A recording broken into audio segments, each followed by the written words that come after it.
اللهم صل على محمد وعلى آل محمد كما صليت على إبراهيم وعلى آل إبراهيم إنك حميد مجيد. اللهم بارك على محمد وعلى آل محمد كما باركت على إبراهيم وعلى آل إبراهيم إنك حميد مجيد. سبحان اللہ وبحمدہ عدد خلقہ رضا نفسہ وزینت عرشہ ومداد کلماتہ. اعوذ باللہ من الشیطان الرجیم. بسم اللہ الرحمن الرحیم. رب اشرح لی صدری ویسر لی امری واحلل عقدۃ من لسانی یفقہوا قولی. اللہم انی اسألک علما نافعا رزقا طیبا وعملا متقبلا. اما بعد. باب الاصلاح بین الناس، لوگوں کے درمیان اصلاح کرنے یا صلح کرانے کا بیان. یہ باب 31 جو ہے اس سے ہم آج آغاز کر رہے ہیں. تو اس ضمن میں سب سے پہلے حسب معمول چند آیات بیان کی گئی ہیں. قال اللہ تعالی لا خیر فی کثیر من نجواہم الا من امر بصدقۃ او معروف او اصلاح بین الناس. سورۃ النساء کی آیت ہے جس کا ترجمہ ہے کہ ان منافقین کے اکثر مشوروں میں یا سرگوشیوں میں، یعنی جو کانوں میں مشورے کرتے ہیں، کوئی بھلائی نہیں مگر جو ان میں سے حکم دے کچھ صدقے کا یا کسی نیکی کا یا لوگوں کے درمیان اصلاح اور درستگی کا. گویا کہ ان کاموں کے لیے اگر سرگوشی کی جائے، مشورہ کیا جائے تو وہ جائز ہے، ادروائز اس کے اندر کوئی اللہ نے خیر اور بھلائی نہیں رکھی. اور سورۃ النساء ہی کی آیت نمبر 128 میں اللہ تعالیٰ فرماتے ہیں وَالصُّلْحُ خیر، اور صلح بہت بہتر ہے. یہ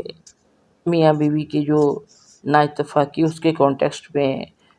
آیت کا یہ ٹکڑا آیا تھا کہ علیحدگی بھی ہو سکتی ہے لیکن صلح بہتر ہے تاکہ گھر بسا رہے. پھر سورۃ الانفال میں اللہ تعالیٰ نے فرمایا فاتقوا اللہ واصلحوا ذات بینکم. اب اللہ تعالیٰ سے ڈرو اور اپنے درمیان صلح کرو، صلح صفائی رکھو. اور آیت نمبر 10 سورۃ الحجرات میں اللہ تعالیٰ بیان فرماتے ہیں انما المؤمنون اخوۃ فاصلحوا بین اخویکم، کہ بے شک مسلمان بھائی ہیں پس تم اپنے بھائیوں کے درمیان اصلاح کرو، ان کے درمیان صلح صفائی کا رویہ رکھو. تو یہ ساری آیات جو ہیں آپ کو صلح صفائی کی طرف توجہ دلا رہی ہیں، جھگڑا اور لڑائی اور نا اتفاقی کے برعکس. تو اس ضمن میں ہم اب احادیث کی طرف آتے ہیں. تو یہ حدیث نمبر 250، یہ حدیث حضرت ابو ہریرہ رضی اللہ عنہ سے مروی ہے اور وہ فرماتے ہیں کہ رسول اللہ صلی اللہ علیہ وسلم کا ارشاد ہے کہ آپ صلی اللہ علیہ وآلہ وسلم نے فرمایا لوگوں کے جسم کے ہر جوڑ پر صدقہ لازم ہے ہر اس دن میں جس میں سورج طلوع ہوتا ہے، یعنی ہر روز ہر انسان پر اپنے ہر جوڑ کا صدقہ جو ہے وہ لازم ہے. آپ جانتے ہیں اللہ تعالیٰ نے انسان کا جو ہڈیوں کا ڈھانچہ بنایا ہے اس کے اندر رب تعالیٰ نے 360 جوڑ رکھے ہیں. اور ہم نماز چاشت کے بارے میں یہ پڑھا کرتے ہیں کہ یعنی صبح سورج کی روشنی پھیل جانے پر جو نماز ہم ادا کرتے ہیں جسے صلاۃ الضحیٰ بھی کہا جاتا ہے، اس کے بارے میں حدیث میں ہمیں یہ ایک اور حدیث میں بیان کیا گیا ہے کہ یہ نماز جو ہے تمہارے جسم کے جو 360 جوڑ ہیں ان کا صدقہ ادا کر دیتی ہے۔ اب جوڑوں کا صدقہ کیا بات ہوئی، اور جو حدیث ہمارے زیر مطالعہ ہے اس میں بھی فرمایا کہ تو انسان کے ہر جوڑ پر صدقہ لازم ہے، اس لیے کہ دیکھیے آپ کو اللہ تعالیٰ نے مال و دولت دیا ہوا ہے، تو اس میں سے آپ اللہ کی راہ میں جب کچھ رقم نکالتے ہیں تو وہ اس مال و دولت کا ایک قسم کا صدقہ آپ ادا کرتے ہیں کہ اللہ نے مجھے یہ نعمت عطا کی تو میں بھی صدق دل سے اللہ کی راہ میں اس نعمت کو خرچ کر رہی ہوں۔ اب جوڑ جو ہیں ہمارے جس کے اندر جو جوائنٹس ہیں، بڑے جوائنٹس بھی ہیں، جیسے آپ کو پتہ یہ ہپ جوائنٹ ہے، شولڈر جوائنٹ ہے، اور چھوٹے جوائنٹ بھی اس سے آگے چلتے ہیں۔ آپ کے یہ جو نی جوائنٹس ہیں کتنے امپورٹنٹ ہے، گھٹنوں کے جوڑوں کا تو آج کل مسئلہ ہی بنا ہوا ہے، ہاں، کونیوں کے جوڑ ہیں، آپ کی رسٹ جو ہے، کلائی کا جوڑ ہے،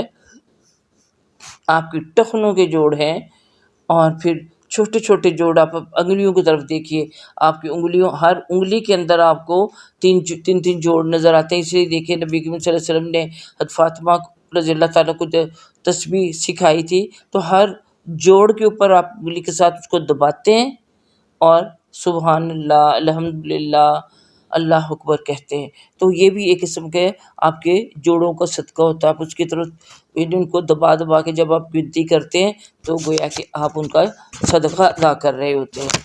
تو اسی طرح یعنی دیکھیے اب جو جوڑ ہے جسم کا، یہ آپ کے جسم کے بڑے جوائنٹس لے لیں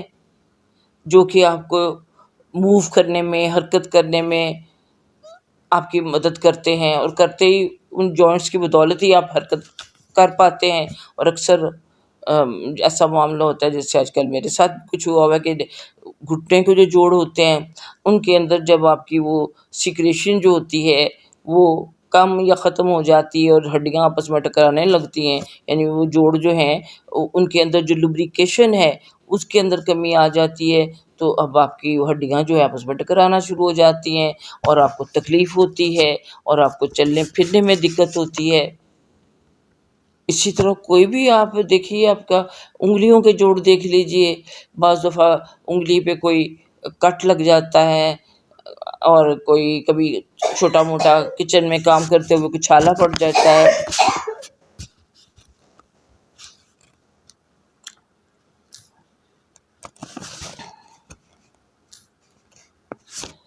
تو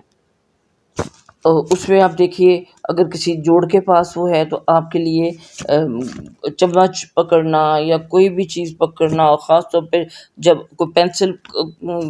کے ساتھ یا پین کے ساتھ آپ لکھ رہے ہیں اس کو ہولڈ کرنا مشکل ہو جاتا ہے، اور سوئی کو پکڑنا اور ٹانکا لگانا تو انتہائی مشکل آپ کے لیے ہو جاتا ہے، کیونکہ اس کے اندر آپ کے یہ چھوٹے جو جوڑ ہیں یہ انوالو ہوتے ہیں۔ تو ہمارا یعنی اب پورے جسم کا ہماری جو موومنٹس ہیں ان کا دار و مدار ہمارے ان جوائنٹس کے اوپر ہے، اس لیے یہ جوائنٹس چلتے رہیں تو انسان بھی چلتا رہتا ہے۔ ہمارے بڑے دعا مانگا کرتے تھے، اللہ ہمارے نین پران سلامت رکھ۔ نین کی تو سمجھ آتی تھی کہ آنکھوں کو کہتے ہیں، پران کیا ہوتے ہیں؟ پران یہی جوڑ ہوتے ہیں کہ اس سے انسان حرکت میں رہتا ہے، اپنے کام کاج کرنے کے قابل رہتا ہے، کسی معذوری محتاجی کا شکار نہیں ہوتا۔ تو چنانچہ یہ اتنے اہم ہیں کہ ان کا صدقہ ادا کرنا ہم پر لازم ہے، اور وہ ہمارا چاشت کی نماز کے ذریعے ہم ادا کرتے ہیں۔ تو اب دیکھیے قیامت کے دن بھی وہ لوگ جو کہ اپنے ان جوڑوں کو نماز کے لیے، نماز کے جو ارکان ہیں، رکوع و سجود وغیرہ، ان کے لیے استعمال نہیں کرتے تھے، تو آپ کو پتہ ہے اللہ تعالیٰ نے کلام پاک میں کہا کہ وہ لوگ جو ہیں پھر جب اللہ تعالیٰ میدان حشر میں جلوہ فرما ہوں گے اور سب لوگ اللہ کے حضور سجدے میں گرنے کی کوشش کریں گے، تو سجدہ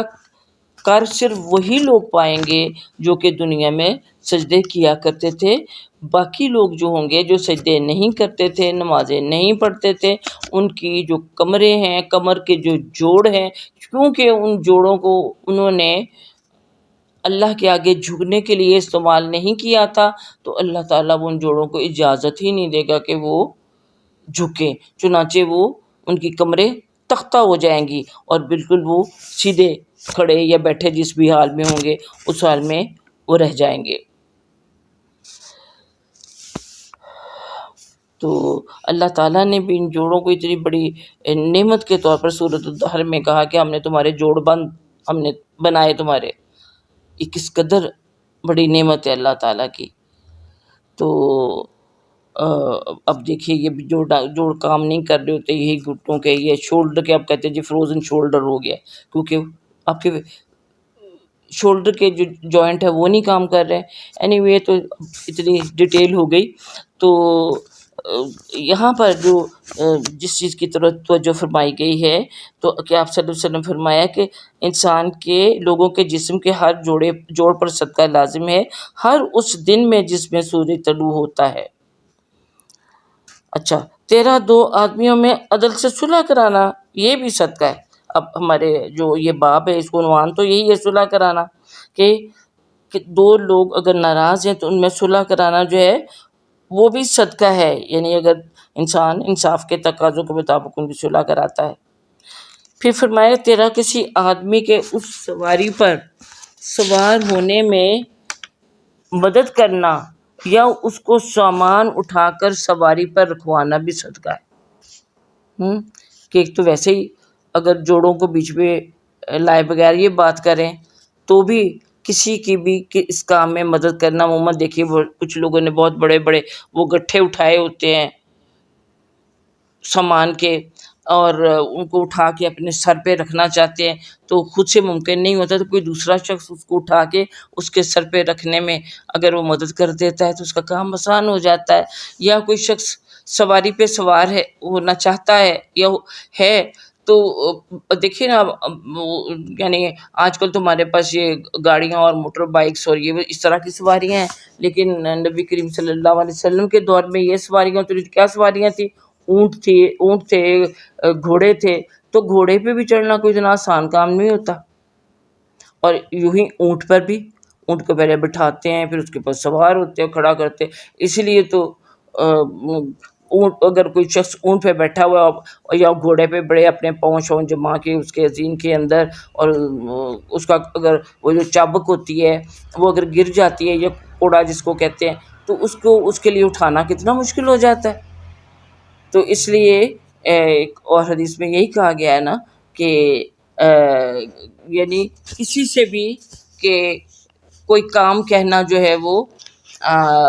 یعنی اگر تمہارا جوتا بھی ٹوٹ جائے تو اللہ سے مدد مانگو کہ اللہ اس جوتے کی مرمت کرنے میں تمہاری کوئی مدد کرے، کوئی سبب بنائے، اور اگر تمہارا کوڑا بھی گر جاتا ہے تو تب بھی اللہ سے مدد مانگو کہ اللہ تعالیٰ کسی ایسی بندے کو بھیج دے جو کہ زمین سے کوڑا اٹھا کے تمہارے ہاتھ میں دے دے۔ تو اب ایک شخص جو اونٹ پہ یا گھوڑے پہ سوار ہونا چاہتا ہے اس کو ذرا تھوڑی سی سپورٹ دے کر اس کے اوپر چڑھا دیتے جیسے وہ ان بچوں کو ہم چڑھا رہے ہوتے ہیں، تو یہ بھی ایک قسم کا صدقہ ہے۔ آپ کے کو اللہ نے صحت دی ہے، اللہ نے آپ کے جوڑ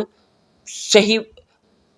کام، آپ کے جو جوڑ ہے صحیح کام کر رہے ہیں، اور اگر آپ اس طرح کی کسی کی کوئی مدد کر دیتے ہیں تو یہ بھی صدقہ ہے۔ اور پھر فرمایا اور ہر وہ قدم جو تم نماز کے لیے اٹھاؤ وہ صدقہ ہے، یعنی نماز پڑھنے کے لیے جانے کے لیے انسان چل کے جاتا ہے، ایک ایک قدم جو وہ نماز پڑھنے کے لیے جا رہا ہوتا ہے تو اس کے ہر قدم جو ہے وہ اس کے لیے صدقہ اللہ کی نگاہ میں ثابت ہوتا ہے۔ اور اسی طرح پھر جو آخری بات اس حدیث میں کہی گئی ہے کہ راستے سے تکلیف دہ چیز کا دور کرنا بھی صدقہ ہے، کیونکہ راستے سے کوئی اینٹ پتھر ہے اس کو ہٹا دیا، کوئی کانٹا جھاڑی ہے اس کو ہٹا دیا، کوئی کیلے کا چھلکا، کوئی اس طرح کی چیز پڑی جس سے کوئی انسان کو دوسروں کو نقصان پہنچ سکتا ہے، اس کو راستے سے ہٹا دینا تاکہ راہ چلنے والے جو ہیں وہ دقت کا شکار نہ ہو، یا بارش ہے کیچڑ ہوئی ہے اس میں سے وہ پھسل نہ جائے، راستے میں کچھ لوگ وہ اینٹیں وغیرہ یہ پتھر رکھ دیتے تاکہ ان پہ پاؤں رکھتے ہوئے چل سکیں. تو یہ ساری چیزیں کیا ہے، انسان کے لیے صدقہ ہے. تو یہ یاد رکھیے کہ صدقہ وہی نہیں کہ جو روپے پیسے کی شکل میں آپ کرتے ہیں، صدقہ اس طرح سے بھی ہم ادا کر سکتے ہیں. اللہ تعالی ہم سب کو توفیق عطا کرے.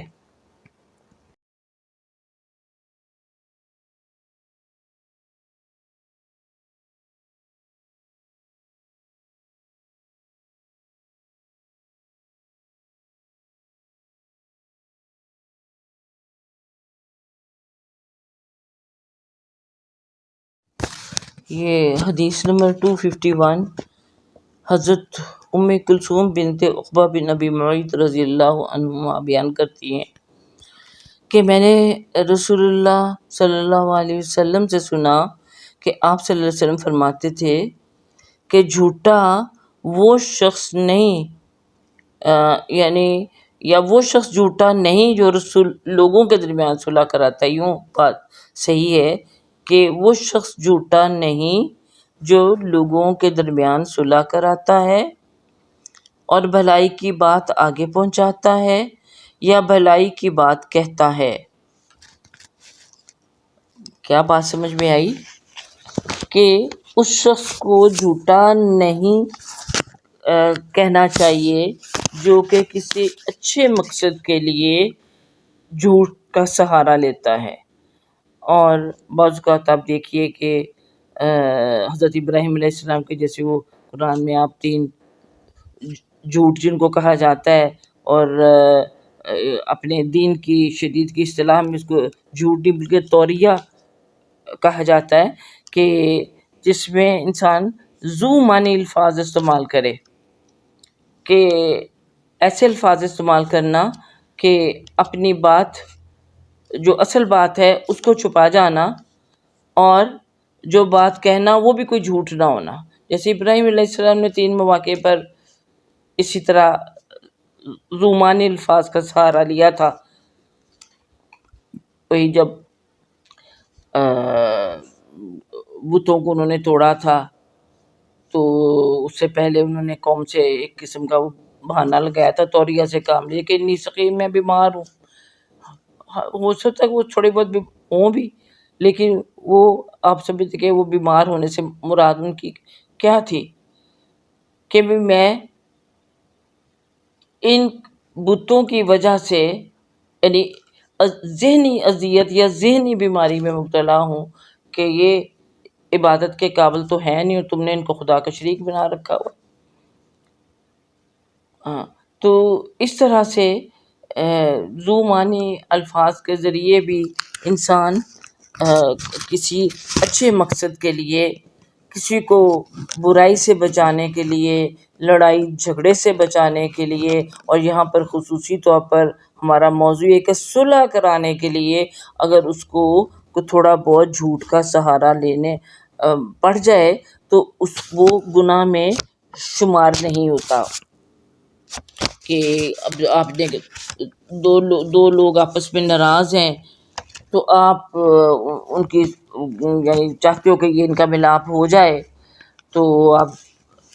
خود سے ہی جا کے ایک کے پاس جاتے ہوئے پہلے جا کے کہتے ہیں کہ نہیں تم ایسے خام خواہ دل میں اس کے متعلق رنجش لے کے بیٹھے ہوئے ہو، ایسے تمہیں غلط فہمی ہوئی تھی، وہ تو تمہاری بڑی خیر خواہی چاہتا ہے، وہ تو میری اس سے ملاقات ہوئی تھی، وہ تو تمہارے لیے برا نہیں سوچ رہا یا برا نہیں چاہتا. تو یعنی ہم نے اپنے پاس سے یہ بات کہہ دی تاکہ اگلے کا دل جو ہے وہ نرم ہو جائے. تو اس کو یعنی اس کو اللہ تعالیٰ پھر یعنی گناہ میں شمار نہیں کرتا جب دو لوگوں کی صلح کروانے کے لیے آپ تھوڑا سا جھوٹ کا سہارا لے لیتے ہیں.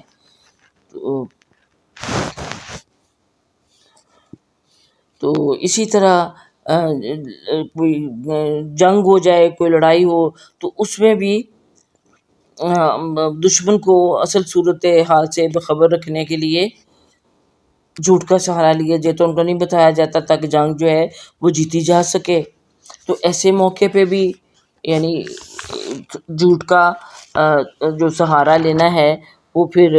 جائز ہے، کیونکہ یہ کہا گیا کہ تیرا سب سے پہلی چیز یہ ہے کہ تم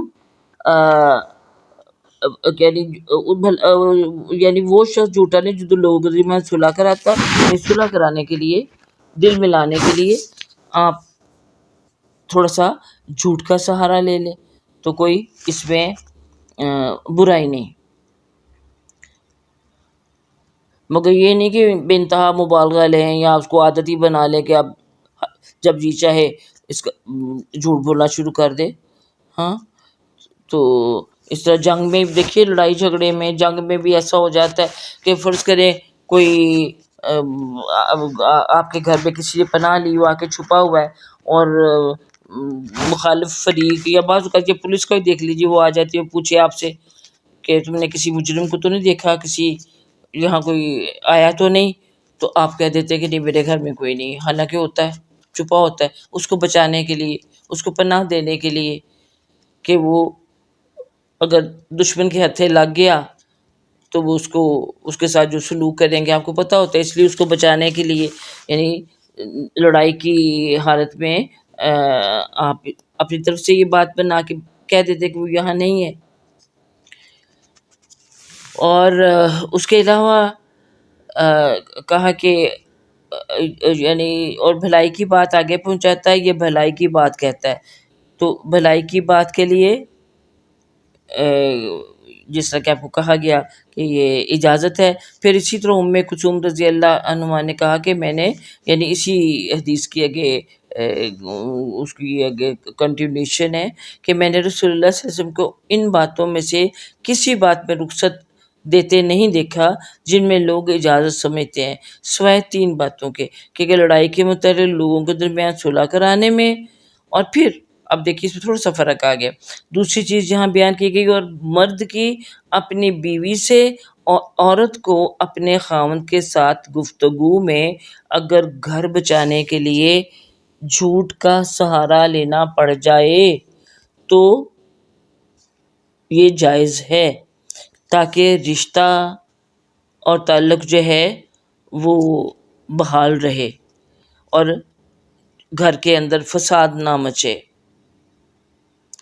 اب بعض اوقات دیکھیے شوہر یا بیوی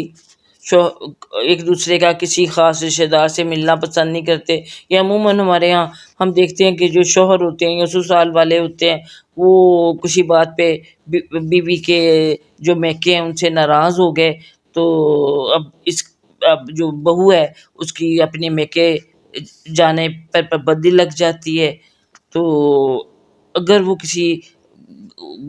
مسئلے خوشی غمی کیا یعنی اس کو پتہ چلتا ہے کہ میری ماں بیمار ہے یا کوئی اہم کوئی مسئلہ ہے اور وہ چپکے سے چلی جاتی ہے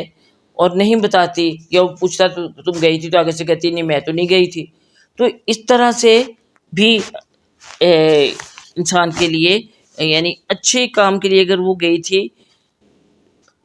والدین سے ملنا کوئی غلط بات تو نہیں ہے، لیکن چونکہ شوہر نے پابندی لگائی ہوئی ہے، سسرال نے پابندی لگائی ہوئی ہے، لیکن اگر وہ ماں کی خدمت کے لیے یا کسی مسئلے کے لیے وہ چلی جاتی ہے تو اس میں اس کو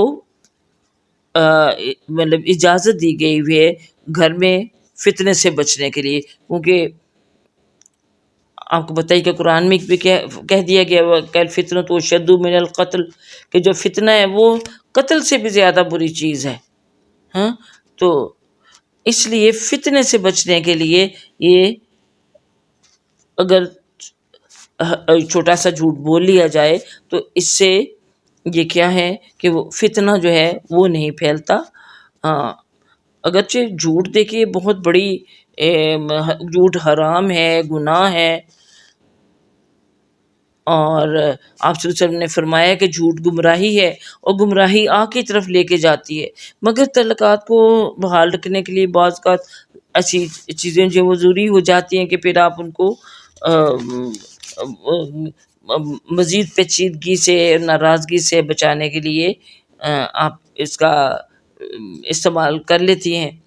جھوٹ کا. تو یہاں پہ خاص طور پہ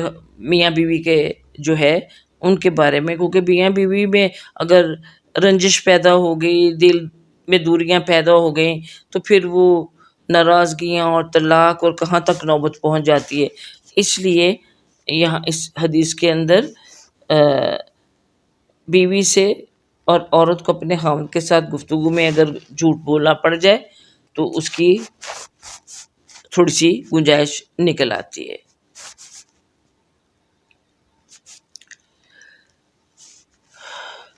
اب حدیث نمبر 252.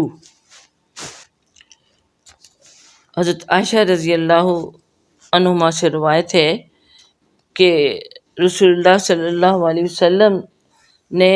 دروازے پر دو جھگڑنے والوں کی بلند آوازیں سنی.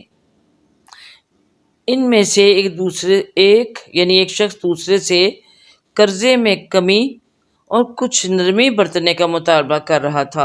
اور دوسرا اس کو کہہ رہا تھا کہ اللہ کی قسم میں ایسا نہیں کروں گا، یعنی میں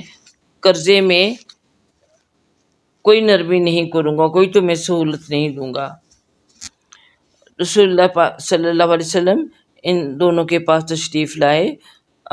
اور فرمایا، کہاں ہے وہ شخص جو اللہ تعالیٰ پر قسمیں کھا رہا تھا کہ وہ نیکی نہیں کرے گا. نیکی نہیں کرے گا یعنی جو یعنی قرضہ لینے والا شخص ہے اس کو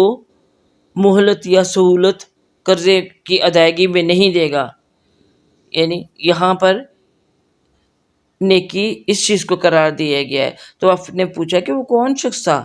جو قسمیں کھا رہا تھا کہ وہ نیکی نہیں کرے گا؟ تو اس شخص نے، وہ قریبی تھا، جو اور لوگ تھے ان کے درمیان ہی، تو اس نے عرض کیا کہ یا رسول اللہ میں حاضر ہوں. اس کو اختیار ہے، یعنی قرض لینے والے کو، جو مجھ سے قرضہ لینے والا لے رہا ہے، کہ اختیار ہے دونوں میں سے جو بات پسند کرے، کہ قرض میں کمی کرائے یا پھر مہلت لے لے. اب دیکھیے اس سے کیا پتہ چلتا ہے کہ آپ صلی اللہ علیہ وسلم کا جو انداز تھا کتنا پیارا تھا، اور کس طریقے سے، کس حکمت سے آپ نے بات کی. آپ نے فرمایا کہ کہاں ہے وہ شخص جو نیکی نہ کرنے پر قسمیں کھا رہا تھا. اب یہ کتنی بڑی بات ہوگی، کتنے پیار سے اور کتنی حکمت کے الفاظ ہیں. اب ظاہر ایک مسلمان شخص جب بھی اپنے بارے میں سنے کہ وہ نیکی نہ کرنے والوں میں شمار ہو رہا ہے تو فوراً اس کے دل میں آتا ہے کہ ایسا مجھے نہیں کرنا چاہیے. اور یہی ہم نے اس واقعے میں دیکھا کہ وہ شخص خود ہی بول اٹھا اور کہنے لگا کہ یا رسول اللہ میں تیار ہوں کہ جو یہ شخص چاہتا ہے، جو مجھ سے قرض لینے کے لیے آیا ہوا ہے، تو جس طرح یہ چاہے گا اسی طرح میں کروں گا. تو اب دیکھیے اس سے پتہ چلتا ہے کہ آپ کے الفاظ میں، بات میں کتنی تاثیر تھی کہ وہ شخص فوراً ہی پلٹا کھا گیا. آپ یہ بھی کر سکتے تھے کہ آپ نے اگر اس اپنے کانوں سے یہ آواز سنی تھی کہ وہ کہہ رہا ہے کہ بھی میں نہیں تمہیں کو کسی قسم کی بھی سہولت دوں گا، تو آپ صلی اللہ علیہ وسلم غصے سے کہتے کدھر ہے بھی وہ جو بھی یہ بات کہہ رہا تھا؟ کیا اس نے قرآن نہیں پڑھا کہ قرض خواہ کو جو قرضہ لے رہا ہے اس کو سہولت دینی چاہیے، کیوں نہیں تم ایسا کر رہے ہو؟ آپ نے نہ ڈانٹا نہ ڈپٹا، بلکہ اس طریقے سے بات کی کہ وہ خود ہی آمادہ ہو گیا، اس کو احساس ہو گیا کہ میں نیکی کے کام سے محروم نہ رہوں. تو یعنی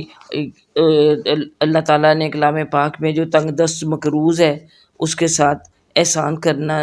انتہائی پسندیدہ کاموں میں شمار کیا، اور کہا کہ یا اس کو مہلت دی جائے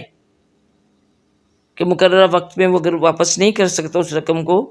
تو مزید ٹائم دیا جائے، اور اگر اس کے بعد بھی وہ نہیں کر سکتا تو اس کو معاف کر دیا جائے۔ یہ تو بہت ہی بڑی عظمت کی بات ہے۔ تو اب اگلی ہم حدیث دیکھتے ہیں، حدیث نمبر 253۔ تو یہ ذرا تھوڑی سی لمبی حدیث ہے۔ حضرت ابو العباس سہل بن سعد سعدی رضی اللہ عنہ روایت کرتے ہیں کہ رسول اللہ صلی اللہ علیہ وسلم کو اطلاع ملی کہ عمر بن عوف کے خاندان میں کچھ جھگڑا ہے۔ حضرت صلی اللہ علیہ وسلم ان کے درمیان صلح کے لیے کچھ آدمیوں کے ساتھ ان کے ہاں تشریف لے گئے۔ آپ صلی اللہ علیہ وسلم کو وہاں پر ان کا بیچ بچاؤ کراتے ہوئے، ان کی صلح صفائی کراتے ہوئے ٹائم لگ جاتا ہے۔ انسان کو پتہ تو نہیں ہوتا کہ ایسے کاموں کے لیے جائیں تو کتنا وقت لگنا ہے۔ اتنے میں نماز کا وقت قریب ہو گیا تو حضرت بلال رضی اللہ عنہ حضرت ابو بکر صدیق عنہ کے پاس آئے اور کہنے لگے کہ یا اے ابو بکر، رسول اللہ صلی اللہ علیہ وسلم تو وہاں رک گئے اور نماز کا وقت ہو گیا ہے، کیا آپ لوگوں کو نماز کی امامت کرائیں گے؟ چلے رسول پاک صلی اللہ علیہ وسلم نہیں تو آپ امامت کروا دیں۔ تو حضرت ابو بکر نے کہا کہ جی ہاں، اگر تم ایسا چاہتے ہو۔ چنانچہ حضرت بلال رضی اللہ تعالیٰ عنہ نے نماز کی اقامت کہی اور ابو بکر صدیق آگے بڑھے اور تکبیر کہی اور لوگوں نے بھی تکبیر کہی، اللہ اکبر۔ اسی دوران میں یعنی نماز شروع کی تھی کہ رسول اللہ صلی اللہ علیہ وسلم صفوں میں چلتے ہوئے تشریف لے آئے، کہ آپ صلی اللہ علیہ وسلم تشریف لے آئے اور پتہ چل گیا کہ آپ مسجد میں تشریف لے آئے ہیں اور جماعت میں آپ شریک ہو گئے ہیں، اور جس صف میں آپ کو جگہ ملی وہیں پر آپ صلی اللہ علیہ وسلم کھڑے ہو گئے۔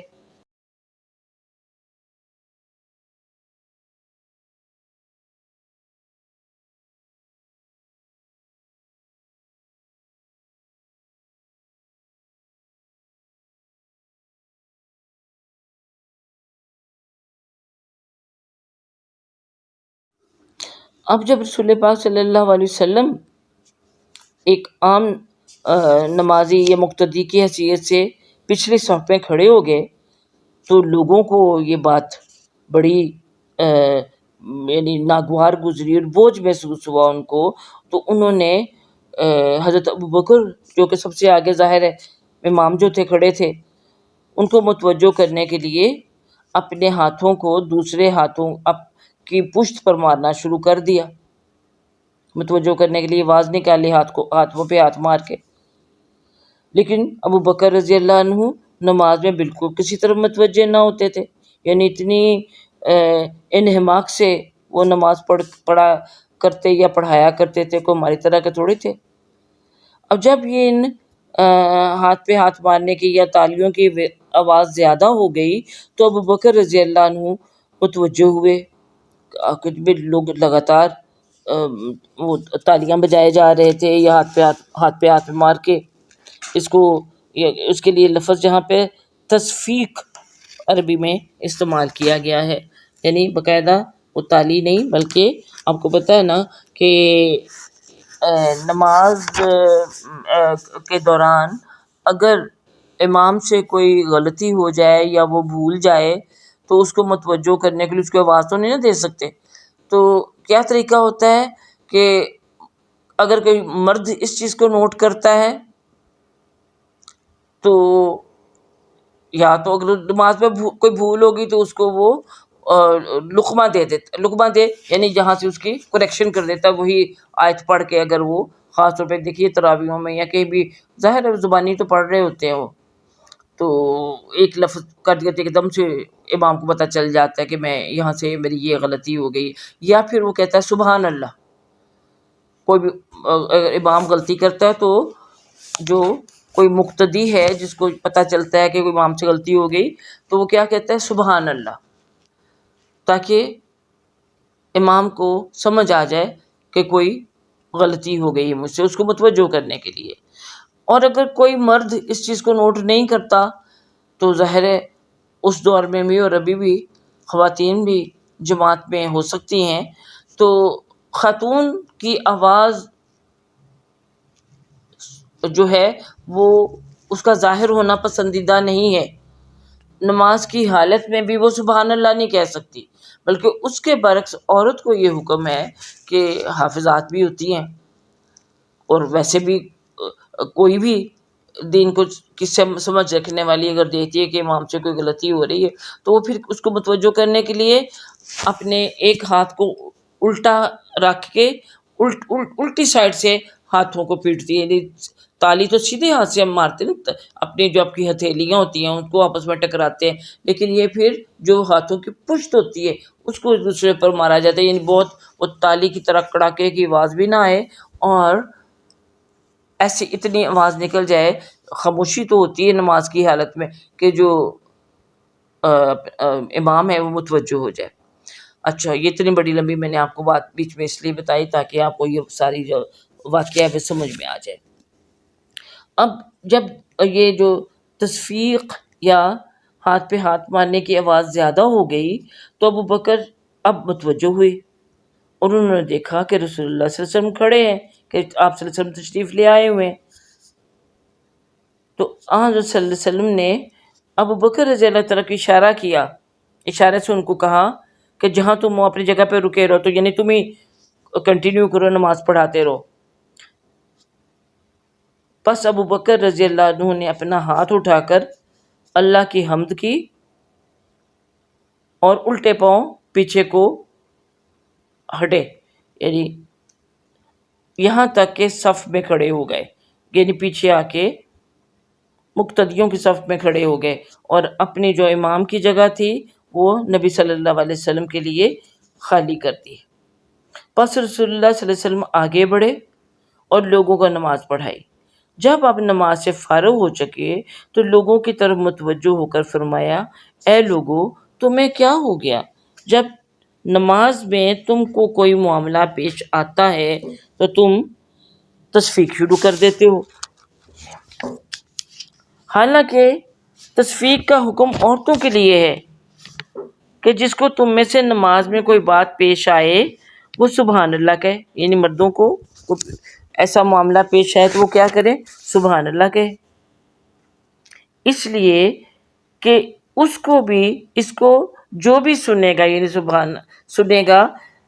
کہ سبحان اللہ کہا جا رہا ہے تو وہ متوجہ ہو جائے گا. اور اے ابو بکر رضی اللہ عنہ، تمہیں لوگوں کو نماز پڑھانے سے کس بات نے روکا؟ تمہیں میں نے اشارہ بھی کر دیا تو اس کے باوجود بھی تم امامت کے لیے نہیں رکے رہے، بلکہ تم نے یعنی میرے لیے جگہ خالی کر دی. تو ابو بکر رضی اللہ عنہ نے عرض کیا کہ ابو قحافہ کے بیٹے کو مناسب نہیں کہ وہ رسول اللہ صلی اللہ علیہ وسلم کی موجودگی میں لوگوں کو نماز پڑھائے. ابو قحافہ حضرت ابو بکر رضی اللہ عنہ کے والد کا نام تھا کہ مجھے یہ زیب نہیں دیتا کہ رسول اللہ صلی اللہ علیہ وسلم کی موجودگی میں نماز پڑھا رہا ہوں، میں لوگوں کو لیڈ کر رہا ہوں اور اللہ کے رسول صلی اللہ علیہ وسلم میرے پیچھے ہوں. اب اس واقعے سے بہت ساری چیزوں کا ہمیں پتہ چلتا ہے. کچھ تو میں نے آپ کو بتا دی بھئی کہ عورتوں کے لیے کیا حکم ہے اور مردوں کے لیے کیا ہے. تو اب مزید کیا چیزیں تھیں؟ ہاں، تو کہ پہلی چیز تو اصل میں جو ہمارا موضوع ہے وہ صلح کرانا ہے. اس کے حوالے سے کہ نبی کریم صلی اللہ علیہ وسلم بنو عمر بن عوف کا جو قبیلہ تھا، ان کے ہاں کوئی لڑائی جھگڑا ہو گیا تو ان کی صلح کے لیے تشریف لے گئے تھے. یہ عمر بن عوف کا جو تھے نا، یہ اوس کا ایک بہت بڑا قبیلہ تھا، قبیلہ کا ایک یعنی بڑا قبیلہ تھا. اور اس قبیلے کے اندر کئی خاندان تھے اور یہ لوگ قبا میں رہائش پذیر تھے. تو ان میں جھگڑا ہوا تو آپس میں ایک دوسرے کے اوپر انہوں نے وہ جو پتھر پھینکنے شروع کر دیے، مارنے شروع کر ایک دوسرے کو اٹھا کے. نبی کی صلی اللہ علیہ وسلم کو پتہ چلا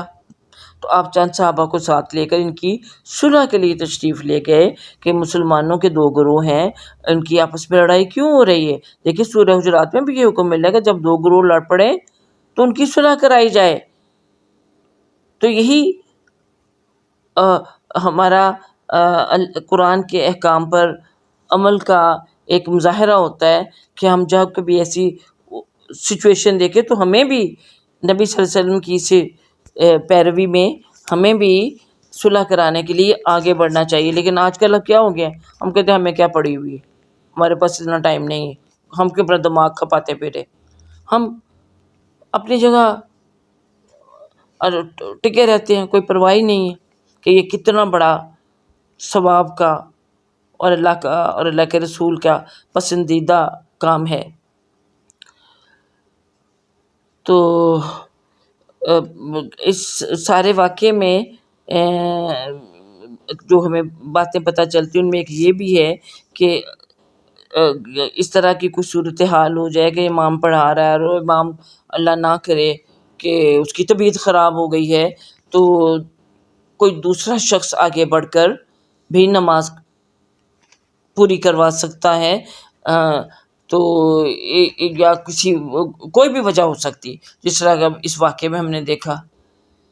کہ امام کے آنے میں دیر ہو گئی تو ابو بکر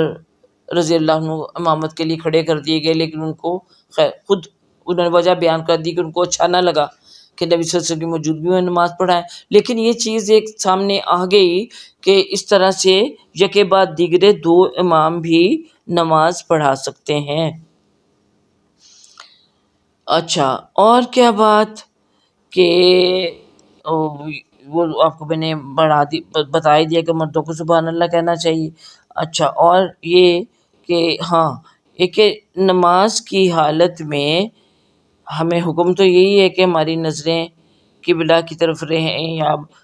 نماز کے مختبر ارکان ہیں کہ اب ہماری نظر سجدے کی جگہ پہ ہونی چاہیے, تو اب ہماری نظر جو ہے وہ قدموں پہ ہونی چاہیے. لیکن اگر ضرورت پڑے تو کنکھیوں سے پورا مڑے بغیر, یا ذرا سا ہوگا کہ جس طرح کہ ابو بکر صدیق نے پھر دیکھا ہوگا, پہلے صحابہ کرام نے دیکھا, ان کی نظر پڑ جاتی, پتہ ہی چل جاتا کہ نکھیوں سے کوئی آیا ہے کوئی گیا ہو گیا. اب رسول پاک صلی اللہ علیہ وسلم کو تو ظاہر ہے انتظار بھی سبھی کو ہوگا, تو ان کی نگاہیں اٹھی ہوں گی, لیکن ظاہر ہے ابو بکر صدیق آگے تھے, ان کو نہیں پہلے پتہ چلا. تو ہمیں پتہ چلتا ہے کہ ایسی صورتحال میں تھوڑا سا مڑ کر یا کنکھیوں سے دیکھنا بھی جائز ہے, اور اسی طرح تھوڑا سا آگے پیچھے ہونا بھی, یعنی حالت نماز میں اس کو یعنی نماز کے آپ کے ہاتھ جہاں بندھے ہوئے وہ بندھے ہوئے ہیں, آپ اسی حالت رکوع کی حالت میں, اب دیکھیے نا وہ مسجد قبلتین میں اللہ کا حکم آ گیا کہ قبلہ تبدیل ہونے کا, جس حالت میں تھے نمازی اسی حالت میں انہوں نے اپنا چل کے اور اپنا رخ جو تھا وہ موڑ لیا تھا. یعنی دیکھنے والے کو یہ لگے کہ نماز ہی پڑھ رہے ہیں, یہ نماز کے علاوہ نہیں کو ٹہل رہے یا کچھ ایسے بدامنی سی نظر آئے. یعنی اس کو یعنی عموماً جس کو ہم فقہ کی زبان میں عمل کثیر کہتے ہیں کہ آپ دونوں ہاتھ چھوڑ کے اپنا دوپٹہ ٹھیک کر رہی ہیں, وہ کیا ہو جائے گا عمل کثیر, یا اس کے لیے بڑا ٹائم لگا رہی ہیں آپ لگے. اگر آپ نماز پڑھ رہی ہیں تو اگر آپ کو اپنا دوپٹہ ٹھیک کرنا بھی پڑ گیا ہے تو آپ ایک ہاتھ بدستور اگر قیام کی حالت میں تو اپنے سینے پہ رکھے رہیں گی, اگر رکوع کی حالت میں تو گھٹنے پہ ایک ہاتھ تو رکھے, ایک ہاتھ سے آپ اپنا دوپٹہ درست کر لیں, اپنا کپڑا درست کر لیں. لیکن دونوں چھوڑ دیں گے تو لگے گا نہیں کہ نماز پڑھ رہے, ایک سے کریں گے تو آپ کے لیے وہ صورتحال جو ہے وہ پھر آپ کی نماز کو مکروہ کرنے والی نہیں ہوگی. کہ اگر آپ نے دونوں ہاتھ چھوڑ دیے تو گویا کہ اس کو کہتے عمل کثیر, تو عمل کثیر سے نماز فاسد یا مکروہ ہو جاتی ہے. تو یہ جتنا کہ یہ لوگ چلے, یہ وہ عمل کثیر نہیں تھا کہ جس سے کہ نماز باطل ہو جاتی. ٹھیک ہے, تو یہ ساری چیزیں اب آپ کو بہت ساری چیزیں اس حدیث کے ذریعے پتہ چلی.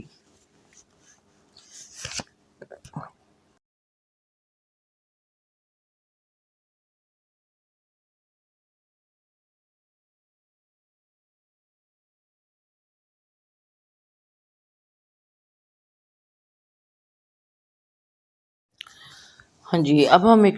نیا باب شروع کر رہے ہیں, اور اس کا جو عنوان ہے وہ ہے فقراء، گمنام اور کمزور مسلمانوں کی فضیلت۔ اس میں سورۃ کہف کی آیت یہاں کوٹ کی گئی ہے۔ قال اللہ تعالی وَاصْبِرْ نَفْسَكَ مع الذین يدعون ربهم بالغداة والعشی یریدون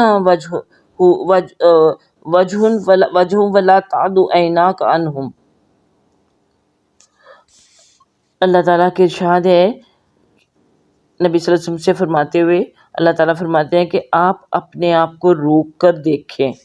روک کر رکھیں بلکہ ہونا چاہیے، کہ ان لوگوں کے ساتھ جو صبح و شام اپنے رب کو پکارتے ہیں اور اسی کی یعنی رب کی رضا جوئی چاہنے والے ہیں، اور مت ہٹائیں اپنی نگاہ ان لوگوں سے، یعنی اے نبی صلی اللہ علیہ وسلم آپ کی پوری توجہ اور ان لوگوں کے ساتھ ہونی چاہیے جو صبح و شام رب کو پکارنے والے ہیں، اللہ سے کو چاہنے والے، اللہ کو پیار کرنے والے اہل ایمان ہیں، بنسبت ان لوگوں کے جو ایمان سے عاری ہیں، کفر اور مشرک ہیں، اگرچہ وہ بڑے امیر اور بڑے صاحب حیثیت ہیں اور ان کے پاس سرداریاں ہیں، تو آپ کی توجہ ان سرداروں کی بنسبت ان لوگوں کی طرف ہونی چاہیے جو اللہ کو ہر وقت یاد رکھنے والے اور پکارنے والے ہیں۔ تو اپنی نگاہیں آپ ان لوگوں کی طرف توجہ رکھیں، ان کے اندر جو ایمان کا جو چراغ روشن ہے اس کی بدولت یہ ایمان کی روشنی کو بہت سے اس چراغ سے اور چراغ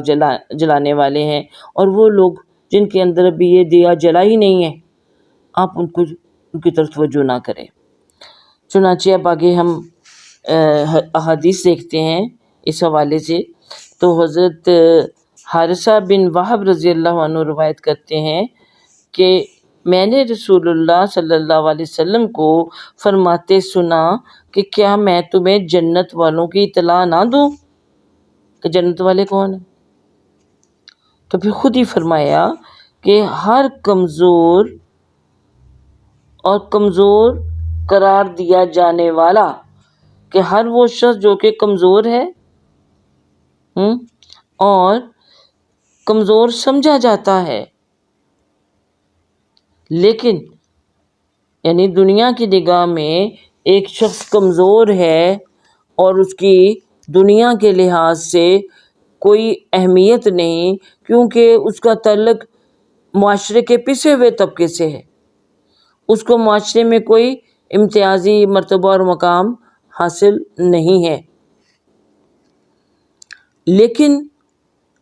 اللہ کی چونکہ وہ اللہ کو صبح و شام پکارنے والوں لوگوں میں شامل ہے، اس لیے نبی صلی اللہ علیہ وسلم نے فرمایا کہ بظاہر یہ شخص بڑا مالی حیثیت سے اور مرتبے اور مقام کی حیثیت سے کمزور نظر آتا ہے، لیکن اللہ کی نگاہ میں یہ اتنا طاقتور ہے کہ اگر یہ اللہ کے نام کی قسم اٹھا لے تو اللہ تعالیٰ اس کی قسم کو پورا فرما دیتے ہیں، کہ اس کے ایمان اور اس کا جو تواضع اور انکساری ہے اور اس کی گمنامی ہے کہ کوئی اس کو جانتا ہی نہیں، کوئی شخص اس کی کوئی حیثیت ہی نہیں، لیکن اللہ کی نگاہ میں ایسے شخص کی اتنی عظمت ہے کہ اللہ تعالیٰ فرماتے ہیں کہ اگر اللہ کے نام پر وہ کوئی قسم کھا لے کہ ہاں میں یہ کام کروں گا، تو اللہ تعالیٰ اس قسم کی لاج رکھتے ہیں، اس کام کو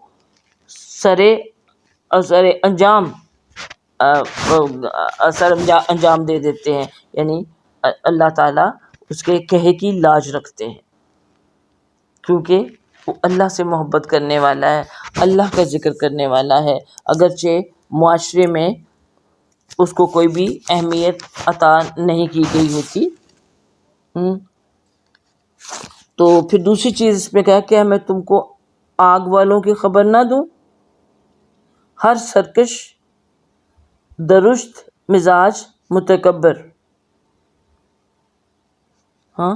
کہ اور بعض نے کہا کہ موٹا اترانے والا، اور بعض نے کہا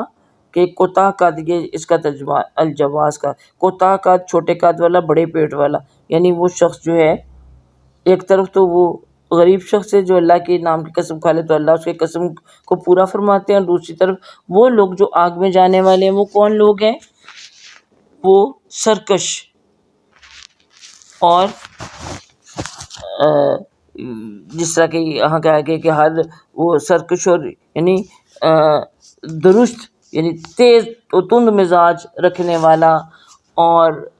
تکبر کرنے والا، یہ سب لوگ جو ہیں یہ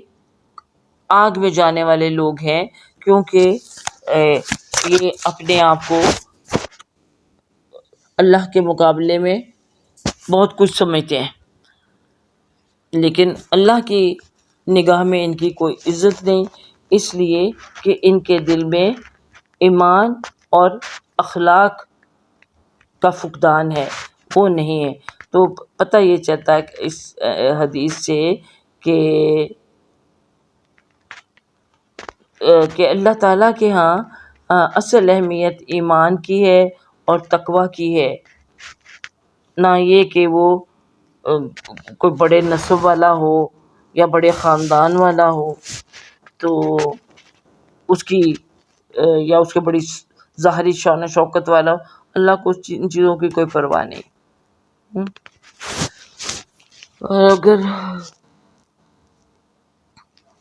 اگر یہ آیت نمبر 255 آگے آ جائے، 255، حضرت ابو العباس سہل بن سعد سعدی رضی اللہ عنہ روایت کرتے ہیں کہ ایک شخص نبی اکرم صلی اللہ علیہ وسلم کے پاس سے گزرا،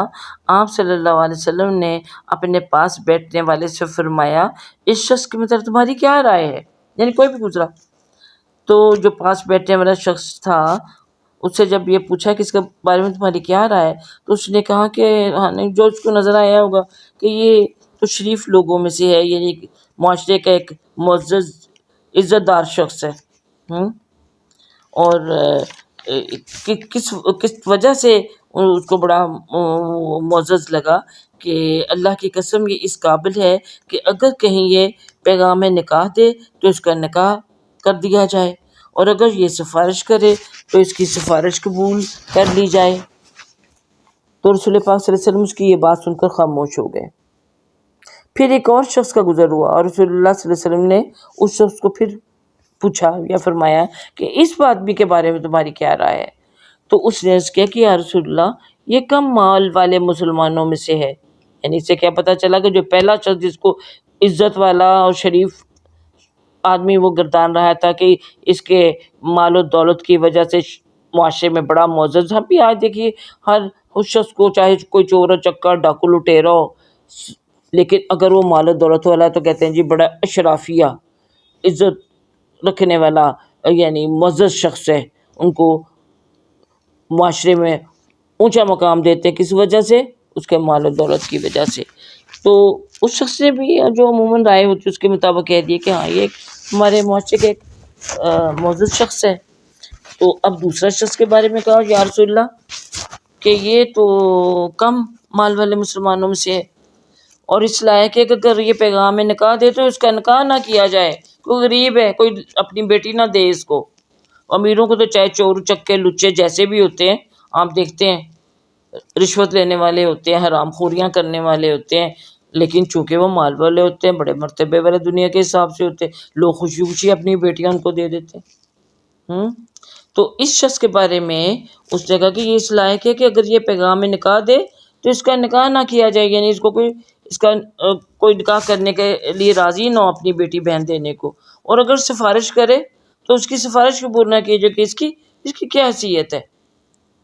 اس کی کوئی ویلیو نہیں ہے، لہٰذا اس کی کوئی سفارش بھی قبول نہ کرے، اور اگر یہ کوئی بات کہے تو اس کی بات نہ سنی جائے کہ چپ کر کے بیٹھ، تو اپنے آپ کو کیا سمجھتا ہے؟ اول تو ضرورت ہی نہیں ہوتی،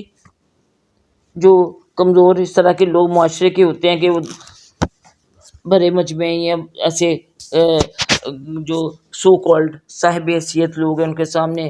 کچھ اپنی رائے کہہ سکیں یا وہ بات کریں، تو لیکن اگر وہ کرنا بھی چاہیں تو کوئی اس کی طرف توجہ نہیں دے کہ اس کی بات کیا سننی ہے۔ اس پر رسول اللہ صلی اللہ علیہ وسلم نے فرمایا کہ یہ فقیر بہت بہتر ہے، یعنی یہ دوسرا آدمی ہے، اس جیسے دنیا بھر کے لوگوں سے، اس جیسے دنیا بھر کے لوگوں سے، جو یعنی جس کا تم نے پہلے ذکر کیا ہے، اس جیسے شخص کے یعنی دنیا بھی اگر بھری ہو اس قسم کے لوگوں سے، ان کے مقابلے میں یہ کم حیثیت جس کو تم کہہ رہے ہو، یہ فقیر شخص جو ہے اللہ کی نگاہ میں اس کی عزت بہت زیادہ ہے، یہ اللہ کی نگاہ میں بڑا معزز ہے، اللہ تعالیٰ اس کو ویلیو دیتا ہے، تو کیونکہ اللہ کے ہاں تو اصل اہمیت جو ہے وہ ایمان اور تقوی کی ہے، تو ایمان اور تقوی کے لحاظ سے جو اوپر، تو اللہ کی نگاہوں میں بھی وہی اوپر۔ حدیث نمبر 256، حضرت ابو سعید خدری رضی اللہ عنہ صلی اللہ علیہ وسلم کا فرمان نقل کرتے ہیں کہ جنت اور دوزخ نے آپس میں جھگڑا کیا، جہنم نے کہا کہ میرے اندر ظالم اور متکبر لوگ ہوں گے، اور جنت نے کہا کہ میرے اندر کمزور اور مساکین ہوں گے، تو اللہ تعالیٰ نے ان دونوں کا فیصلہ فرمایا کہ اے جنت تو میری رحمت ہے، تیرے ساتھ میں جس پر چاہوں گا رحمت کروں گا، اور تو اے آگ میرا عذاب ہے، تیرے ساتھ میں جس کو چاہوں گا عذاب دوں گا، اور تم دونوں کو بھرنا میرا ذمہ ہے، کہ بھرنا تو میں نے تم دونوں کو ہی ہے، اس لیے ان کا دونوں کا آپس میں جھگڑا ختم کرنے کے لیے، اب آپ کہیں گے جنت دوزخ کہاں لڑ رہی تھی، ان کا جھگڑا کیسے ہو گیا؟ دیکھیے اللہ تعالیٰ کے اختیار میں ہے کہ وہ کسی بھی جاندار یا بے جان چیز کو بولنے کی قوت و صلاحیت عطا کرتے ہیں، یا ان کو، اور یعنی بولنا جو ہوتا ہی عقل و شعور کے ساتھ ہے، عقل و شعور ہوگا تو کوئی بولے گا، ورنہ جانوروں میں عقل شعور ہوتا نہیں، وہ بولتے کوئی نہیں، وہ تو صرف بولیاں ان کی نکلتی ہیں یا آوازیں نکلتی ہیں۔ اب یہ تو جو بات بڑے عقل و شعور والی تھی، یہ جنت اور دوزخ آپس میں کر رہی ہیں، اور وہ بلکہ جھگڑ رہی ہیں دونوں، تو جھگڑا بھی تو عقل و شعور کے ساتھ ہوتا ہے، تو یہ عقل و شعور کا عطا کرنا اللہ تعالیٰ کے لیے ناممکن نہیں، اللہ تعالیٰ کی ہر چیز ممکن ہے، اس لیے اس عقل کی بنا پر یہ جنت اور دوزخ آپس میں بحث و تکرار کر رہی تھیں کہ جو غریب ہیں، مساکین ہیں، وہ جنت کہہ رہی تھی میرے اندر آئیں گے، اور جو اسی طرح کے جو اللہ تعالیٰ کے نافرمان اور ظالم اور متکبر لوگ ہیں، وہ دوزخ کے اس بات پہ بڑی خوش ہو رہی تھی کہ میرے اندر آئیں گے بڑے تگڑے لوگ، تو اللہ تعالیٰ نے فیصلہ فرمایا کہ یہ جنت میری رحمت ہے، میں اپنی رحمت میں کے اندر جس کو چاہوں داخل کروں، ضروری نہیں ہے کہ صرف وہ کمزور مسکین ہی آئیں گے، اگر میری رحمت جوش میں آ جائے تو متکبر اور ظالم جو لوگ ہیں ان کی بھی کسی ادا پسند کر کے میں ان کو جنت میں داخل کر سکتا ہوں۔ اور اسی طرح اے دوزخ اگرچہ تکبر کرنے والے ظالم لوگ ہی تیرے اندر آنے کے لائق ہیں، لیکن وہی بات ہے کہ میری رحمت اگر جوش میں آ جائے تو میں تیرے اندر بھی، یعنی ایسے لوگ جو ہیں ان کی بھی وہ توبہ بھی کیسے، توبہ کے بغیر بھی اللہ تعالیٰ جو جنت میں اگر ظالموں اور متکبروں کو داخل کر سکتے ہیں، تو بعض مساکین یا فقراء یا کمزور لوگ ہیں ان کے اندر بھی کوئی خامیاں ہو سکتی ہیں، یا ان کی کوئی ایسی کوتاہی ہو گئی ان سے کہ جس کی وجہ سے وہ جہنم میں ڈال دیے جائیں، تو یہ اللہ کے اختیار میں ہے۔ لیکن اللہ تعالیٰ نے فرما دیا ہے نا اپنے کلام میں کہ رحمتی وسیع طرح کل شین، کہ میری رحمت جو ہے وہ ہر چیز پہ چھائی ہوئی ہے۔ تو انشاءاللہ اللہ تعالیٰ جنت کو تو بھرے گا اور جہنم کو بھی بھرے گا۔ اب جہنم کو جو بھرے گا وہ کس طرح سے، وہ اور حدیث سے بڑی اس کی وضاحت ہوتی ہے جہنم کو بھرنے کی یا جنت کو بھرنے کی، تو انشاءاللہ کو موقع آئے گا تو وہاں ذکر کریں گے۔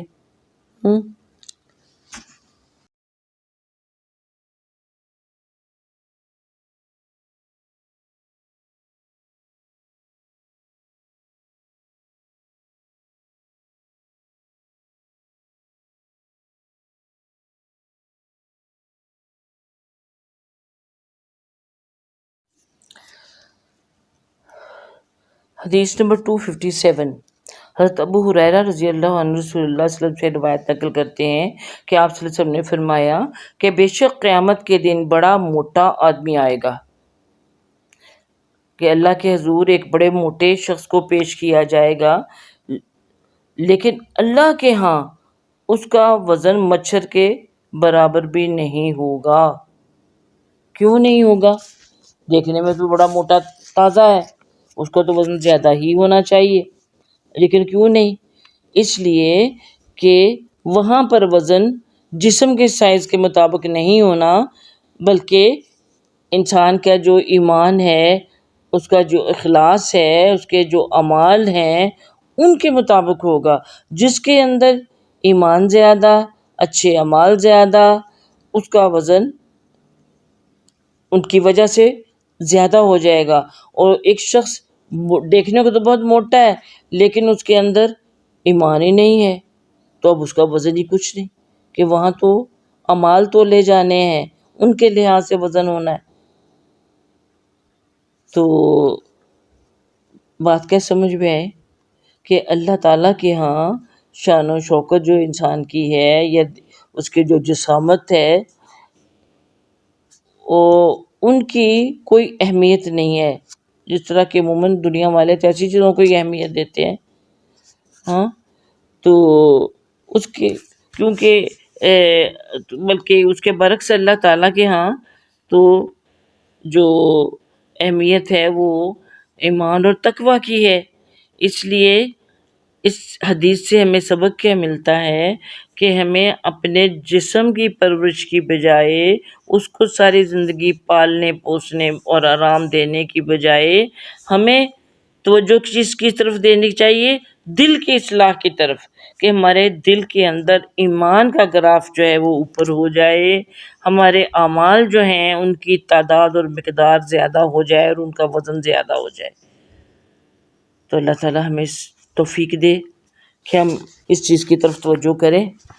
اور اپنے جسموں کو ہی اس دنیا کی زندگی میں، جیسا کہ عام طور پر آج کل ہمارے دیکھنے میں آ رہا ہے، ہم اس کو جسموں کو دنیا کی ہر سہولت اور آرام دینے کے لیے ہر وہ کام کر رہے ہیں کہ جس سے یہ جسم جو ہے صحت مند رہے، ترقی پائے۔ اور جسم موٹا ایک طرف ہوتا ہے تو اس سے ہمارا نفس بھی موٹا ہو جاتا ہے، اور اس کے اندر بھی غرور و تکبر آ جاتا ہے۔ تو اللہ تعالیٰ ہمیں اپنے ایمان کی اصلاح کی توفیق دے تاکہ ہمارا وزن اعمال کے لحاظ سے زیادہ ہو سکے۔ حدیث نمبر 258، حضرت ابو ہریرہ رضی اللہ عنہ سے ہی روایت ہے کہ ایک سیاہ فام عورت یا نوجوان، یہ راوی کو شک ہے کہ وہ عورت کی بات عورت تھی یا نوجوان تھا، لیکن زیادہ تر جو رائے ہے نا اور بھی حوالوں سے تو یہی پتہ چلتا ہے کہ وہ ایک سیاہ فام عورت تھی جو کہ مسجد میں جھاڑو دیا کرتی تھی۔ ایک روز آپ صلی اللہ علیہ وسلم نے اس کو گم پایا، یعنی آپ کو نظر نہ آئی، وہ روٹین میں آتی ہوگی صفائی کرنے کے لیے، تو اس کے متعلق پوچھا کہ وہ کہاں ہے؟ تو صحابہ کرام رضی اللہ تعالیٰ نے عرض کیا کہ وہ تو فوت ہو گئی ہے۔ تو آپ صلی اللہ علیہ وسلم نے فرمایا کہ تم نے اس کے بارے میں مجھے بتایا کیوں نہیں، مجھے اطلاع کیوں نہیں دی؟ ہاں تو اور کیوں نہیں دی تھی؟ اس لیے کہ لوگوں کی نظروں میں ایک جھاڑو دینے والا، یہ صفائی کرنے والی عورت ہے یا نوجوان، اس کی کیا ہے اہمیت، کیا وہ کہتا؟ آج بھی ہم اپنے ارد گرد دیکھتے ہیں، کیا ہم سمجھتے ہیں ہمارے گھروں میں جس صفائی کرنے کے لیے آتی ہے، اتنا اہم کام ہوتا ہے کہ اگر ایک دن بھی وہ نہ آئے تو جو ہمارے گھر کی حالت ہوتی ہے، ہاں اس وقت بھی ہمیں اس کی یاد اچھائی سے نہیں آتی کہ اللہ خیر کرے، آئی نہیں ہے، کیا ہو گیا، بلکہ آپ اس کو برے طریقے سے یاد کرتے ہیں۔ یہ نہیں سوچتے کہ اس کی وجہ سے ہم کتنے بڑے اذیت سے بچے ہوئے ہیں۔ وہ آسان کام ہوتا ہے جھاڑو ٹاکی لگانا، ہمیں تو ان کا شکر گزار ہونا چاہیے، لیکن ہم اس کو حیثیت کیا دیتے ہیں، ہم اس کو وقت کیا دیتے ہیں، اس کو مقام کیا دیتے ہیں۔ اللہ ہمیں معاف کرے۔ لیکن دیکھیے اللہ کے رسول صلی اللہ علیہ وسلم کی نگاہ میں اس صفائی کرنے والے کی کیا مرتبہ تھا، اور خاص طور پہ جب کوئی صفائی کرنے والا اللہ کے گھر کی کوئی صفائی کرنے والا، یعنی کسی مسجد کی یا ایسی جگہ کی جہاں پر کہ اللہ کا ذکر ہوتا ہو، یا ہمارے گھروں میں ہی وہ جگہیں جہاں پر کہ ہم درس و تدریس کا اہتمام کرتے ہیں۔ میں تو ہمیشہ اپنے جو ملازم ہیں جب وہ اپنا کمرہ سیٹ کرتی ہوں یہ درس والا، تو ان کو یہی کہتی ہوں کہ تمہیں اللہ تعالیٰ سے اجر ملے گا، تمہیں اس کا بہت زیادہ اجر ملے گا، تم جو بھی یہ سارے گھر کے تم کام کرتے ہو، لیکن اس کے کمرے کی صفائی کرنے کا اور اچھی طرح کرو، اللہ تعالیٰ تمہارے اعمال میں اللہ اضافہ فرمائے گا۔ تو سمجھ آ جائے ان کی بات، آئی جایا کرتی ہے عموماً،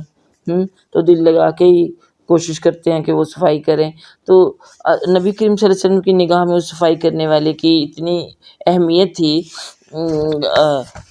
کہ پوچھا کہ وہ دنیا سے رخصت ہوگی، تم نے مجھے بتایا کیوں نہیں؟ وہی بات ہے کہ لوگوں نے سمجھا کہ ایک عام سی جھاڑو دینے والی عورت ہی چلی گئی، کیا فرق پڑتا ہے؟ کیا ضروری ہے کہ نبی صلی اللہ علیہ وسلم کو بتایا جائے؟ کوئی اہم شخصیت ہوتی ہے اس کو تو بتاتے۔ اب دیکھیے ہمارے ارد گرد اللہ معافی دے کوئی صاحب حیثیت جس کو ہم کہتے ہیں، وہ اگر کوئی دنیا سے چلا جائے تب دوسروں کے ساتھ ذکر بھی کرتے ہیں۔ کبھی ہم نے ذکر کیا کہ میری جو کام والی ہے آج اس کا فلاں رشتہ دار فوت ہو گیا ہے، یا اس کے ساتھ ایسا ہو گیا ہے، تو ہمیں جانا چاہیے اس کی طرف تعزیت کے لیے؟ کون جاتا ہے؟ ہم جاتے ہیں اس کے پاس تعزیت؟ جب کبھی بیچاری وہ آ جاتی ہے، پہلے دو چار اس کو سناتے ہیں کہ چھٹیاں تم نے زیادہ کر لیں، اس کے بعد پھر توفیق ہو تو اس کے مرنے والے کا کچھ ہم تعزیت بھی کر لیتے ہیں۔ ہاں ایسا ہی ہے نا، اللہ ہمیں معاف کرے۔ ہم اپنے رویوں کی طرف ہمیں غور کرنا چاہیے۔ تو ہم تو بس یہی کرتے ہیں، ہاں اس کو کوئی نہ کوئی روز ہی مرا ہوتا ہے، یعنی اس برے لہجے میں ہم بات کرتے ہیں۔ تو اب نبی کریم صلی اللہ علیہ وسلم نے کہا، یعنی لوگوں کی نگاہ میں وہ اگر معمولی عورت ہوگی، لیکن اللہ کے رسول صلی اللہ علیہ وسلم کی نگاہ میں وہ معمولی عورت نہیں تھی۔ تو فرمایا کہ مجھے بتاؤ، تم نے بتایا کیوں نہیں مجھے؟ تو پھر کہا اب تم مجھے بتاؤ کہ قبر اس کی کدھر ہے؟ صحابہ کرام رضی اللہ عنہم نے اس کی قبر بتائی، تو آپ صلی اللہ علیہ وسلم نے اس پر نماز جنازہ پڑھی، یعنی اس کی قبر پر آپ صلی اللہ علیہ وسلم تشریف لے گئے اور وہاں جا کر آپ نے نماز پڑھی۔ دیکھیے لفظ جہاں ہے فصلی علیہ، صلاۃ کس کو کہتے ہیں؟ نماز کو بھی کہتے ہیں اور دعا کو بھی کہتے ہیں، اس لیے یہ نماز جنازہ بھی ہو سکتی ہے اور اس کے لیے دعا بھی ہو سکتی ہے، ٹھیک ہے؟ تو اس لیے یہ دونوں الفاظ ہیں، کیونکہ ہمیں قبروں کو سامنے رکھتے ہوئے تو نماز پڑھنے سے منع کیا گیا ہے، قبرستان میں نماز پڑھنے سے منع کیا گیا ہے۔ تو لگتا یہی ہے کہ نماز جنازہ کا ترجمہ تو ہم کر دیتے، لیکن وہ نماز جنازہ نہیں، وہ دعا بھی اس کے لیے اور نماز جنازہ ہوتی دعائے مغفرت ہے، مغفرت کی دعائیں تو پڑھی جاتی ہے۔ ہاں تو اللہ مغفر لنا لحیتنا ومیتنا، یہ دعا والی مسرت جو پڑھتے ہیں کیا ہیں؟ نماز جنازہ میں یہی دعائیں تو پڑھتے ہیں۔ تو پھر آپ صلی اللہ علیہ وسلم نے فرمایا یہاں جو قابل نوٹ چیز ہے کہ بے شک یہ قبریں اہل قبور کے لیے تاریکی اور اندھیرے سے بری ہوتی ہیں، یعنی جب انسان کو قبر میں اتارا جاتا ہے تو قبر تاریکی ہوتی ہے نا، چاہے دن کے وقت بھی آپ دفن کریں، وہ جو گڑھا ہے اس کے اندر کوئی روشنی تو نہیں نہ ہوتی. ہاں تو اور بے شک اللہ ان قبور کو میرے نماز پڑھنے کی وجہ سے ان پر منور فرما دیتے کہ وہ قبریں، اگر میں ان قبروں کے پاس دعا کرتا ہوں یا نماز پڑھتا ہوں تو اللہ تعالیٰ میری اس دعا کی برکت سے وہ جو قبریں ہیں ان کے اندھیرے جو ہیں ان کو دور فرما دیتے ہیں اور ان میں روشنی عطا کر دیتے ہیں. ہاں جی، تو اب اس سے بڑی ایک اہم بات پتہ چلتی ہے، وہ یہ کہ جس شخص کے لیے رسول اللہ صلی اللہ علیہ وسلم کی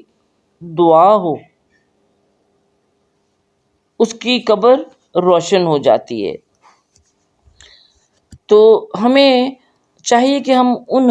احادیث کو دیکھیں جس میں آپ صلی اللہ علیہ وسلم نے اپنی امت کے لیے دعائیہ الفاظ استعمال کیے ہیں، ان کو دعا دی ہے. مثلا وہ بڑی مشہور حدیث ہے جو شروع میں نے احادیث کے یہ بیان میں بھی میرا خیال ہے ذکر کیا تو، اور جو 40 احادیث کا مجموعہ ہم نے تیار کیا وہ اس کے بھی شروع میں میں نے وہ حدیث کوٹ کی ہوئی ہے. تو وہ حدیث کیا ہے کہ آپ صلی اللہ علیہ وسلم نے فرمایا کہ اس شخص کا چہرہ تر و تازہ ہو، اللہ اس شخص کا چہرہ تر و تازہ کر دے، اللہ اس شخص کا چہرہ برونق کر دے جس نے میری کوئی بات سنی، یعنی میری کوئی حدیث سنی اور اسے یاد کر لیا، یعنی حفظ کر لیا، اسے محفوظ کر لیا اور اس کے بعد اسے آگے پہنچایا. نہ صرف یہ کہ خود سنا، یاد کیا یا حفظ کیا بلکہ اس کو دوسروں تک بھی پہنچایا. اور جو اس کا سننے والا ہو، یعنی جس کے پاس وہ حدیث پہنچی، ہو سکتا ہے کہ وہ جو پہنچانے والا ہے اس سے زیادہ عمل کرنے والا ہو، اس سے زیادہ اچھا ہو. کہ بہت سے بات سنانے والے ایسے ہوتے ہیں کہ جن کی نسبت سننے والے زیادہ سمجھدار ہوتے ہیں اور وہ زیادہ اچھی طرح سمجھ کر عمل کرتے ہیں. چنانچہ ہمیں بھی ایسی دعائیں ڈھونڈنی چاہیے. اب دیکھیں نا کہ جس میں نبی صلی اللہ علیہ وسلم نے دعا دی ہو، اب یہی حدیث جو ہے یہی ظاہر کرتی ہے کہ اگر میں نے کوئی حدیث سنی ہے، آپ یہ حدیثیں سن رہی ہیں اور میں آپ کو بتا رہی ہوں اور آپ نے آگے پہنچائے، اور ہو سکتا ہے جو آگے جس تک پہنچائی وہ زیادہ اس پر عمل کرے تو آپ کو اس کا بھی اجر پہنچے. اور پھر آپ صلی اللہ علیہ وسلم کو یہ عمل کرنے پر کہ آپ نے اس حدیث کو یاد کر رہے ہیں اور آگے پہنچا رہے ہیں، نبی کریم صلی اللہ علیہ وسلم کی وہ جو دعا ہے کہ اللہ اس شخص کو تر و تازہ رکھے، تو کتنی پیاری دعا ہے. اللہ ہمیں تر و تازہ رکھے، ہمیں نبی کریم صلی اللہ علیہ وسلم کی دعاؤں کا مصداق بنائے. اللہم اجعلنا منہم. تو اللہ تعالی ہمیں توفیق دے کہ ہم نبی صلی اللہ علیہ وسلم کی ان باتوں کو سنیں، سنائیں، آگے پہنچائیں. ابھی میرا خیال ہے ٹائم ہمارا کافی ہو گیا ہے، اس کو ہم حدیثوں کا 2 حدیثیں رہ گئیں اس باب کی، ان میں سے ایک تو تھوڑی سی لمبی بھی انشاءاللہ پھر اس کو ہم بعد میں کر لیں گے. چلیے ربنا تقبل منا انک انت السمیع العلیم وتب علینا انک انت التواب الرحیم وصلی اللہ تعالی علی خیر خلقہ محمد وعلی آلہ وصحبہ اجمعین برحمتک یا ارحم الراحمین. یا اللہ تعالی ہماری اس حاضری کو قبول فرما، جو کچھ ہم نے پڑھا، سنا، سنایا، اللہ پاک ان روشن الفاظ کو اللہ ہمارے دلوں کا نور بنا دے، اور اس نور سے اللہ ہمارے دلوں کی جو تاریکیاں ہیں ان کو بھی دور فرما دے، اور اے اللہ تعالیٰ کل کو جو قبر کی تاریکیاں ہیں ان کو بھی اپنے حبیب محمد مصطفیٰ صلی اللہ علیہ وسلم کی دعاؤں کے طفیل ان تاریکیوں کو بھی اے پروردگار روشنی میں تبدیل کر دے۔ یا نور یا منور النور نور قلوبنا بمعرفتک، اللہم نور قلوبنا بالایمان واشرح صدورنا للاسلام۔ یا اللہ مجال فی قلبی نورا فی قلوبنا نورا، اللہ تعالیٰ ہمارے جو قلوب ہیں ان کو روشنی عطا فرمائے۔ اللہم اجعل فی قلبی نورا وفی بصری نورا وفی سمعی نورا وعن یمینی نورا وعن یساری نورا وفوقی نورا وتحتی نورا وامامی نورا وخلفی نورا